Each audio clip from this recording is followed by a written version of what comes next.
When was aluminum wiring used in Calgary? Well, utility companies have been using aluminum wiring for decades for electrical transmission and power grids and transmission lines and other distribution applications. It will also use for underground applications. However, you're likely asking the question, when was it used in homes?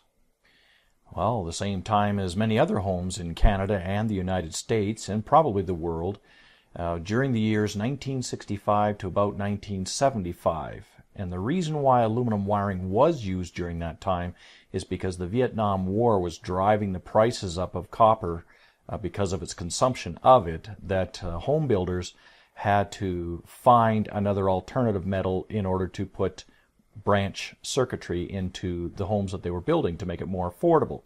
Home builders at that time contacted the major aluminum manufacturers who were already manufacturing circuit wiring for major underground circuitry and transmission lines and so on, to have them produce branch circuit wiring on a much smaller gauge for homes. And of course, aluminum companies said, sure, we can do that, and they did.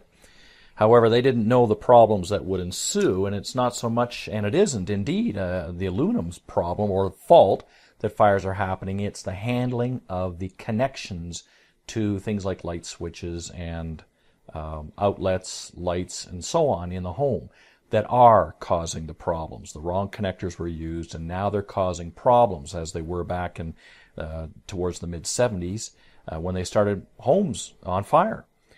The first documented case was in New York in 1974, where a couple died as a result of a house fire from aluminum wiring. So it was banned. But anyway, that's when it was produced, and that's why it was produced.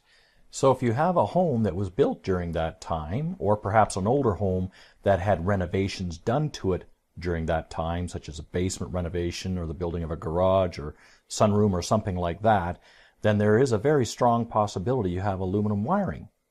You should at least find out if indeed you do have it, and then you should set about to take steps to take care of it. Okay, so make sure you have someone who knows what they're doing come out and take a look at it, and well, we've got that information for you here. All right?